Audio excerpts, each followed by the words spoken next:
Hey, welcome to Is It Because of Jesus, the podcast. My name is Pedro García, and during the first 15 episodes, we're going over the book I wrote called For Those Who Doubt, Is It Because of Jesus? So, if you haven't read the book yet, spoilers ahead. In this episode, I'll be analyzing chapter 5, a moment when faith is tested not by intellectual questions, but by the brutal reality of physical pain and the fear of mortality. It asks one of the most profound questions of the human experience.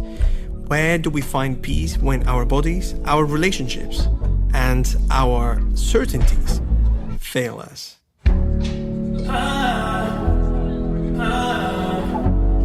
Is it because of Jesus?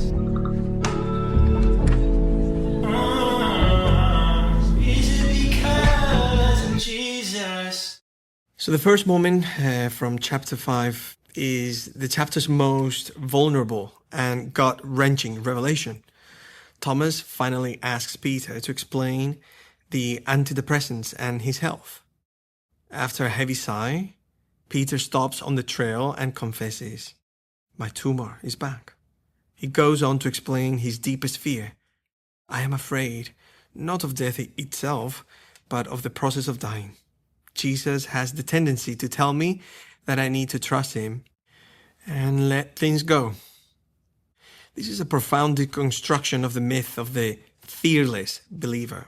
From a psychological perspective, Peter is articulating a core existential dread, not just of non-existence, but of the suffering and loss of control that precedes it. The void. This is what I many times call the void. The emptiness that we all need to face. And not only once, we face it many times during our lives. And those are the moments with the most potential to shape us, to become the person that we are supposed to become in Jesus. Well, his faith, Peter's faith, is not presented as an anesthetic that numbs this fear. Instead, his faith is the framework within which he experiences and navigates this terror. This moment is a powerful act of empathy, shattering any spiritual hierarchy between the two men. He shows that a deep faith and a deep fear can coexist in the same heart, and that trust is not the absence of fear, but the choice one makes in the face of it. The second moment that is crucial is actually the perfect counterpart to Peter's confession. As Peter lies on the ground, seized by a spasm of pain, Thomas is overcome with the fear of losing his friend. And in that moment of crisis, the text says, he thinks an almost uninvited thought, "Please God, don't," and then immediately questions himself, "Did I just pray?" This is a stunning psychological insight into the nature of belief. Thomas' conscious, intellectual mind is wrestling with agnosticism, systematically deconstructing his faith. But in a moment of trauma, when his cognitive filters are down, a deeper, more primal part of him surfaces. This involuntary prayer is like a spiritual muscle memory. It suggests that his connection to God is not merely an intellectual proposition to be affirmed or denied, but a deeply ingrained relational posture. Existentially, it is a raw cry for intervention that bypasses the need for certainty. It reveals that even when the mind is filled with doubt, the heart can retain a posture of hope. I've said it to you before. If you are doubting or deconstructing from the Christian faith, it might be the case you are not facing the ultimate reason why you are doubting or deconstructing. But everything that you're doing is to find lots of arguments and questions for which you don't have an answer in order to hide it. And of course, I don't know that. It might not be your case. But I've found that that is the case many, many times. In the same scene, as Peter is lying on the ground in pain, Thomas makes a critical choice. He doesn't offer platitudes, arguments, or solutions.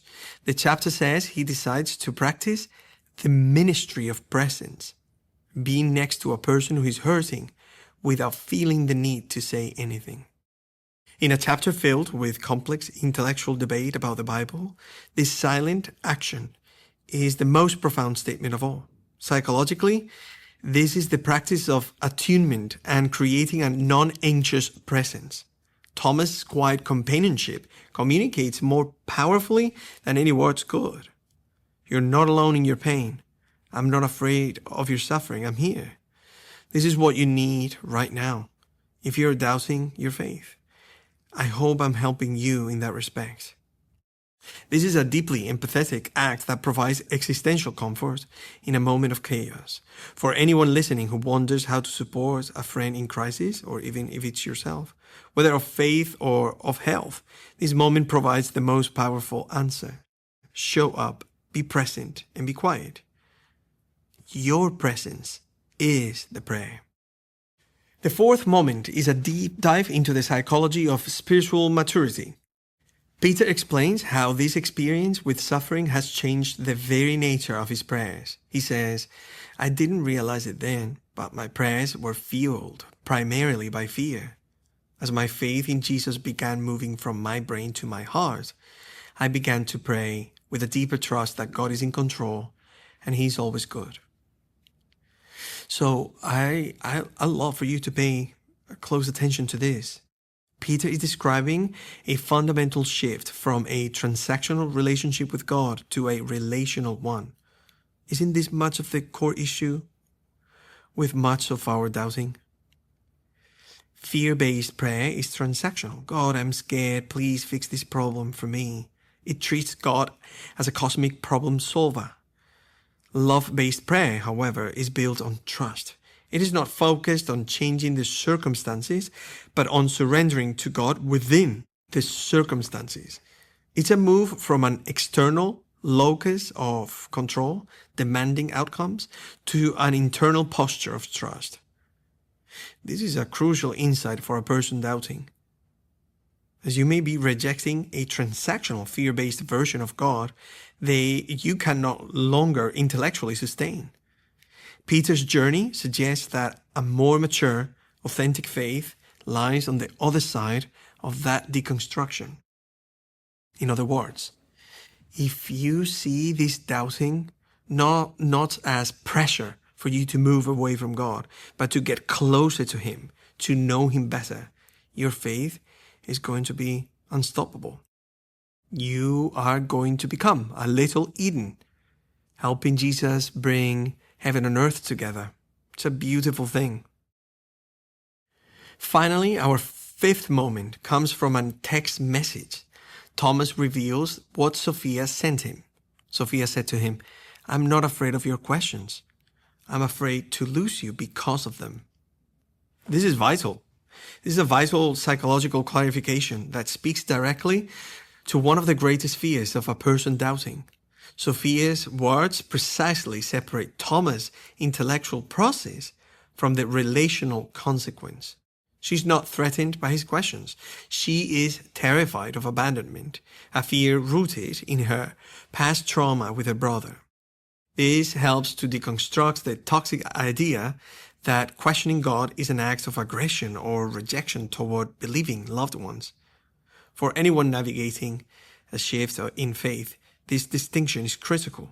It creates the possibility of a conversation where the doubter can be honest about their journey without feeling like they are a threat, and the believer can be honest about their fear of loss without condemning the questions themselves. It moves the conflict from a battle of ideas to a shared space of relational vulnerability. If you are doubting or deconstructing and you feel, afraid to share this with a friend of yours or a family member, if you know or have the intuition that you cannot share these important parts of yourself with a person you think you love, and you perhaps even know that they love you, then that relationship might not be as profound or deep as you thought it was. So I would say, if you have a friend or a family member that would like to have this conversation with you, it would be amazing. It would be necessary that both that person and you know that the hope is discovery together. It's not judgment. Is more deepening. A faith that could become so powerful. If you feel that you're being judged or stranded because of your doubting or deconstructing, my friend, I would ask you, this is not Jesus. This is not God. We have talked about this many times. When someone doesn't treat you well because of your doubting or deconstructing, especially when it comes from a Christian, that hurts more. I get it. But that Christian didn't die for you on the cross or created reality as you are experiencing it right now. So even if it hurts, I would encourage you to know how to separate that the person that might be rejecting your doubts, it's not Jesus. It is not Jesus.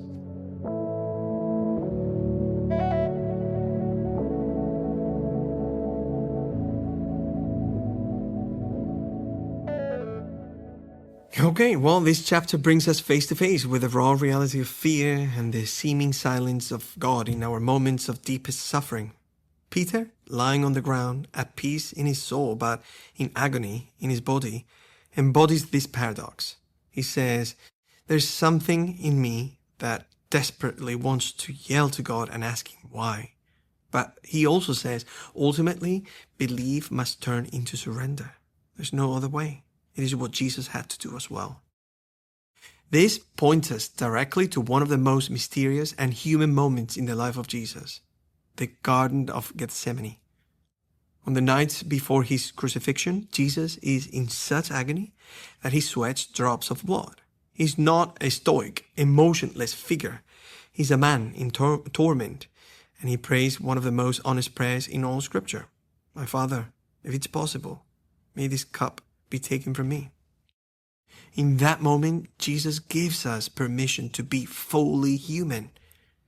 Yes, he shows us that it is not a failure of faith to ask God to take away our pain. It is not a sin to be terrified of the suffering that lies ahead. He, Jesus, validates our most desperate, fearful cries. But he doesn't stop there. He immediately follows his raw plea with the ultimate act of trust. He says to God, the Father, yet not as I will, but as you will. The hope of Gethsemane is that surrender is not the denial of our pain, but the sacred act we perform in the midst of it. Jesus shows us that an authentic relationship with God has space for both our deepest fears and our deepest trust. Yes, both at the same time. He creates a path for us to bring our whole terrified and doubting selves to God, confident that He is not afraid of our questions and that His presence is the ultimate answer. Well, I'm so grateful we could share this time together. Thank you for the gifts of your attention.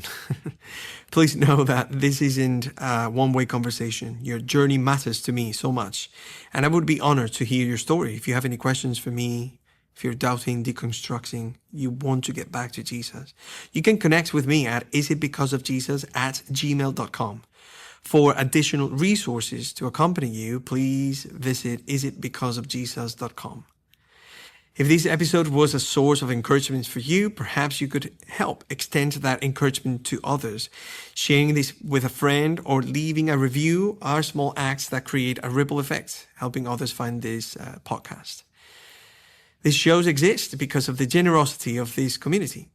If you feel led to support our work, you can join us on Patreon. Just search for Is It Because of Jesus?